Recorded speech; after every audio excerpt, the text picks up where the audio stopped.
I have read with unusual interest your letter of the 28th and its accompanying papers. Your own address before the Art Association reveals a degree of practical common sense, courage, and aesthetic discrimination that must surely spread and ultimately finds adequate expression in the building of a beautiful city.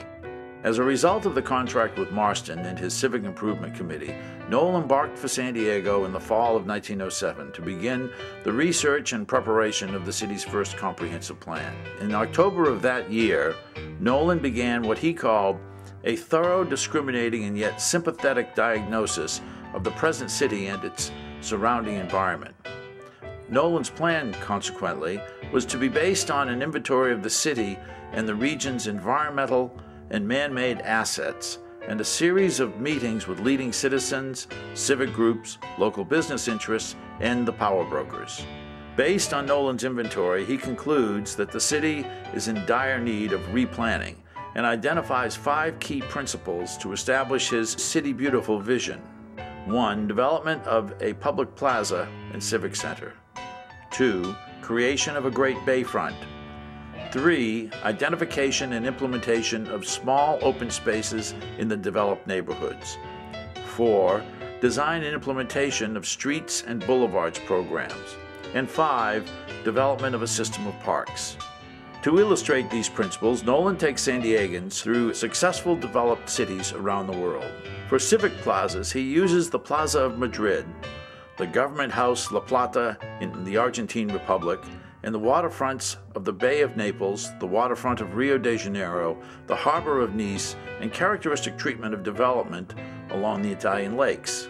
To inspire the community to build more parks and playgrounds, Nolen shows us Jefferson Square and the Golden Gate Park in San Francisco, the public gardens of Rio de Janeiro, a small neighborhood park in Montreal, a small square in Los Angeles, and playgrounds in New England.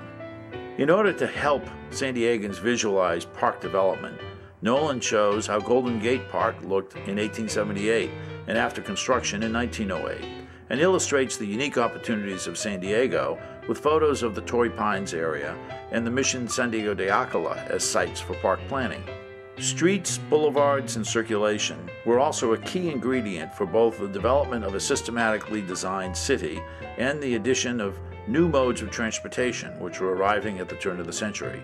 Nolen proclaimed, "Our cities will remain commonplace, congested and ugly, until we understand better the place and function of the street, where it should go, how it should be divided, what it should look like, and the need for differentiation between one street and another."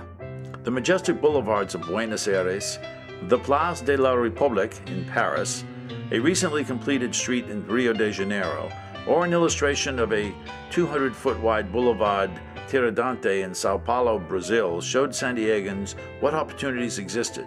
He also emphasized his point with California examples of new wide streets, including the Alameda connecting Santa Clara and San Jose, and Magnolia Avenue in Riverside.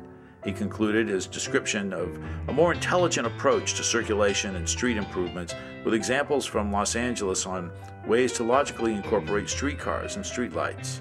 People perceive their cities from their streets and how important the aesthetics and design of the streets are to that experience. So now in the future, much of the 20th century was focused on the freeways. And now as we look to planning in the future, for various reasons, we want to revisit the introduction of boulevards and the high aesthetic streets, arterials, that accommodate many different ways of getting around, including the automobile, but also public transportation, walking, and bicycling. And I think you'll see much more emphasis on that in the future. So it's an example of an old idea, lost some currency, is now current again 100 years later. The replanning of San Diego, according to Nolen, should be based on the 4 key principles of landscape design. These include 1. Conform so far as possible to the topography. 2. Use places for what they are naturally most fit. 3. Conserve, develop, and utilize all natural resources, aesthetic as well as commercial. 4. Aim to secure beauty by organic arrangement rather than by mere embellishment or adornment. The Nolen plan, even though it was written early in the last century, when San Diego was a small town, just as I understand 17,000 people, it was really a neighborhood plan, what we might consider neighborhood plan today in terms of scale, but its impact in terms of vision really set the stage for planning throughout the 20th century and has influenced our planning as we look forward to the 21st century. Each generation has spent too much time in lamenting the errors of the past and has given too little attention to the opportunities of the present. This is San Diego's chance to seize the present and the future. Today, as we look at historic preservation and historic districts and conservation, we're looking at many of the communities that were developed during Nolen's time. However, Nolen was also looking at the historical context of San Diego in 1908, and for him it was the link to San Diego's Mexican heritage. And it wasn't that long ago in Nolen's day when we were a city that was part of Mexico. And we had many of those traditions and buildings here in San Diego that were perhaps being neglected. And he was one of the first people to recognize it as an asset that perhaps from his eyes coming from the East Coast of America saw it as something that was special and unique, and he perhaps appreciated it more as an outsider and reminded the people of San Diego at the time that this historical link to our Mexican heritage is an important one, and one that distinguishes San Diego from other cities, and that we should preserve it. Central to all City Beautiful plans was the creation of the Civic Center and Public Plaza as the center of community identity. Nolen's concept centered on developing 4 blocks.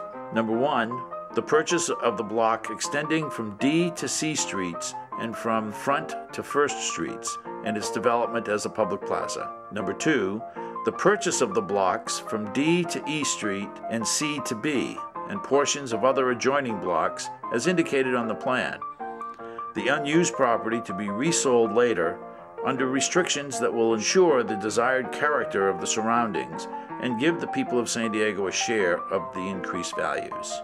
3, the grouping around the plaza, Spanish fashion, of the 3 public buildings under consideration: the City Hall, the Courthouse, the Federal Building, also the proposed Academy of Music, and perhaps a Chamber of Commerce building. As an illustration of the opportunity that the adoption of these recommendations would afford, I submit a ground plan and perspective sketch. These drawings, of course, are not intended for execution, but they are sufficiently definite to test the validity of the recommendations and to illustrate the ideas that prompt them.